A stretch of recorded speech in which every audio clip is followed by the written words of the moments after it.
Hey guys, welcome to my channel and thank you for tuning in. Today I'm going to be covering server graphics, in particular virtual server graphics. That's right, this is an NVIDIA GRID 2.0 M60 card. It's not your typical card or graphics adapter that goes into an enterprise class workstation or a PC. As you can tell, it really has no adapters to plug in a monitor. It's designed for servers. When I first got this card, I knew how powerful it was, but I was shocked to find that there wasn't a whole lot of information on the internet or on YouTube on how to set it up from end to end. So this will hopefully help you, if you're going through the same situation, get this up and running a lot faster. I decided to do this in 3 parts. The first part will be getting the card into the server, running ESXi, vSphere 6.0. The second part will be presenting that virtual graphics, or vGPU, to a workstation. And then the third part, what I'll do is I'll run some benchmarks and compare it to a physical PC just to give you an idea of how well these graphics perform when presented from a vGPU. Well, let's get right to it. So as you can see in front of us, we have a server. It's important to check the NVIDIA compatibility matrix to make sure your server is on that list. So when it comes to power cables, it's important to pick the right one. If you've built your own consumer grade workstation, you'll probably notice that these cables are pretty common. And they look like they might even fit. They have like 8 pins, they got 6 plus 1. They look like they could actually work, but just make sure you don't use them because they are not designed for the card or for the server. This is not a consumer grade device. You have to have the right cables, so make sure you get the right ones. For this particular server, the right cables are these 2. So this one actually comes with the card. This cable comes, and it's the aftermarket product that you can get for this server. If you notice, the pins are very different, and the way that they look and are evenly distributed, it's specific to the GPU itself, so that they can give equal power. This also is rated for about 300 watts of power, so you have to make sure you have the exact right cable to make sure you don't fry your card. Okay, so when it comes to the card, let me show it to you. It's surprisingly flashy for a card that sits in a server that no one ever sees. It's 2 slot widths and it's a full length, so it's definitely going to take up quite a bit of space.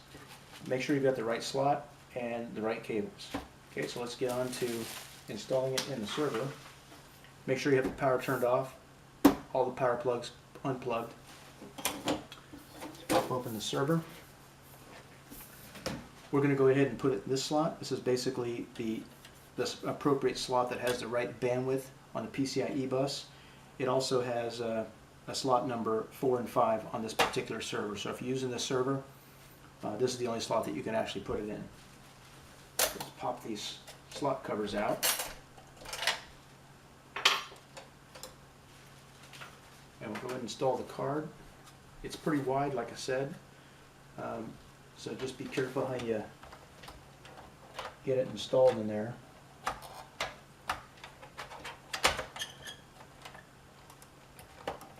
Okay.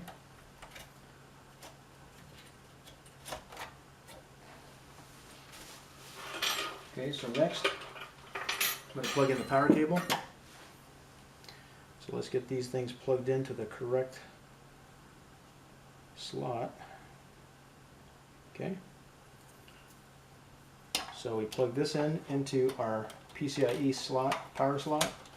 We plug the other end into the card.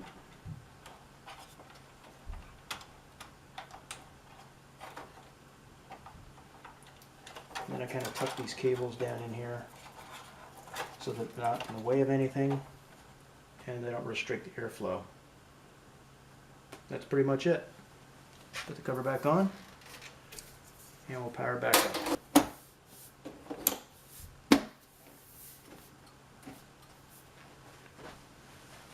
What we'll do is we'll move to a screen capture that I've done explaining how to configure the NVIDIA card.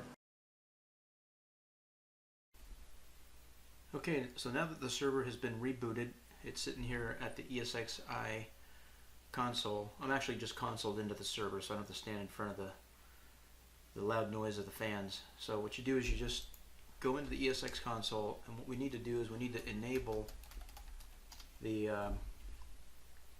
console UI so that we can install the VIB. So just go into the console, hit troubleshooting options, and then see where it says enable ESXi shell.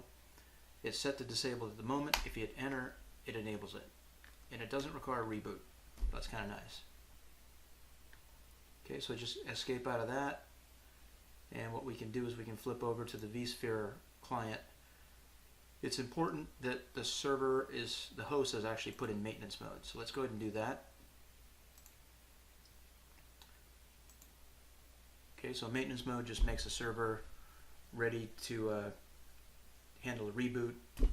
In this case, there's nothing really running on it, but the VIB does require a reboot. So it's going to request that. Also, let's go ahead and click on configure and then go to data stores on that host. And what we'll do is we'll use the data store browser to upload the VIB to the server. Okay, there's other ways you can do this. You can FTP it, you can use WinSCP. If you do WinSCP, you're going to have to enable SSH because it actually requires SSH access. So what I've done is I've gotten the latest driver, 36145, and I've expanded it to a file share. So this is basically the VIB that you'll want right here. Okay, and it's the .vib file. So go ahead and double click on that. It's going to upload. See the progress, it goes pretty quick. Okay, so now that it's uploaded and the host is in maintenance mode, let's go ahead and flip back over to the console. Just hit Alt F1 and it requests a login. So you wouldn't see this login screen if you didn't enable the SSH, or the console access. Alright, so just log in with the root access, and what we're going to do is we're going to type esxcli software vib install -v, and we go ahead and path to where we put that vib, and I put it in VMFS volumes. Can't remember what that's called, but you can hit the first character and then hit tab and it populates it for you. And since the NVIDIA driver file is very large as well, you can go ahead and hit N and then hit tab and it populates that as well. So get rid of the space, make sure it looks correct. It does. Hit enter. Should take a second. Once it's updated, it's going to give you a status screen.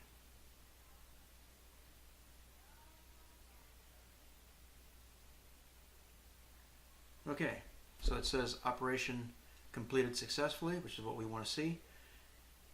What it says here is reboot required false, and that's actually incorrect. It does require a reboot before this GPU can really be used. The card will actually draw up to 300 watts by itself, but when it's before the drivers have been activated, it uses considerably less power. So right now it's about 308 watts. See, refresh. Sometimes it's around 290, but this one says 308. So once we've rebooted, we'll see how much power the card is drawing. Okay, so let's go ahead and exit out of this. You can hit Alt F2 to bring it back to the console UI, and let's hit shut down and restart. So you hit F12. Okay, let's do a full restart. Okay, so it looks like the host is now restarted. Let's take a look real quick at whether the power has bumped up. I'm not sure that it has yet. Oh, there it is. Okay, so now that we refreshed it, it went up to about 322 watts. And we'll see that steadily climb, possibly up to like 400 as it gets cooking and working on stuff. So there's two GPUs on this M60 card, each of which has 8 gig of RAM. Okay, so it's got a total of 16 gigs. If you create a created a couple virtual machines for just some general task workers in your company, and they each require 2 gigs of virtual memory.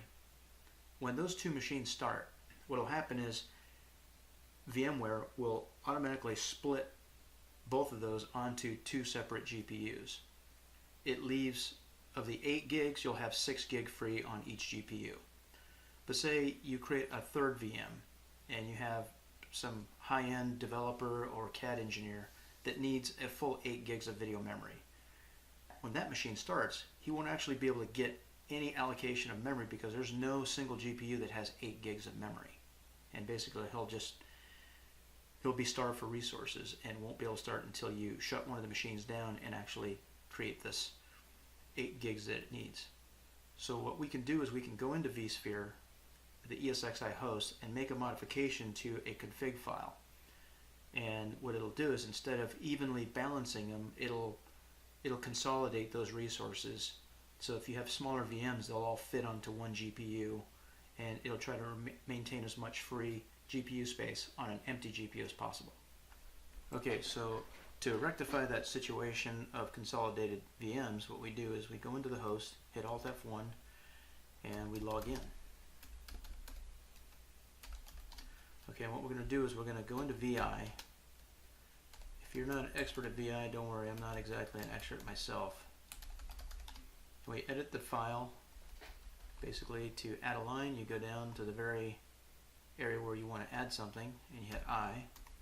So now you're in insert mode, and we're going to insert the line vGPU dot consolidation equals true. Put a new line there, and when you hit escape, you're getting out of edit mode. You do right quit, and let's go ahead and look at that file, make sure it edited properly.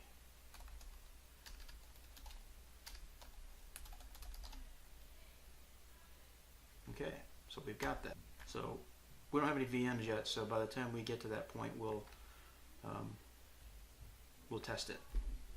Okay, one of the things that you can also do, let's go ahead and Alt F1 on the host, is you can look at the status of the NVIDIA card. Let's just make sure that it's properly being utilized by ESX. So type in NVIDIA-SMI and hit enter. Okay, so this tells us we've got the firmware driver, we've got an M60, and it is basically idle. There's no processes. Down here where it says processes, you would see machine names and resources allocated if we actually allocated them, but we have no machines running on this host yet.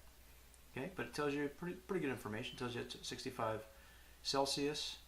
The GPU one is at 65 Celsius, the other is at 58. And there's a reason for that. One is stacked behind the other, so if you're looking at the airflow, the back GPU toward the back half of the machine is going to get warmer air. Okay, so if you want to loop this, you can actually just do NVIDIA-SMI and then add a -L for a loop there, and it'll just constantly loop. Reason to do this, unless you are doing some testing, because most people don't log into the hosts. If you enable SSH, you could get this through SSH as well. Okay. Okay, once your VIB has been installed on your host, you can now take the host out of maintenance mode. So let's go ahead and do that. Right click on the host, take it out of maintenance mode, and now you should be able to deploy some VMs to it. So what I'll do is I'll move a VM over to it, and we will continue with the second part, which is configuring the actual virtual machine with the drivers and getting it up and running with the vGPU. So we will pause here and continue in the next section with part 2. So now that the card is installed and talking to the server, that concludes part 1. Join me in part 2, where we configure a virtual machine and give it some vGPU. Thanks for joining. We'll see you in the next video.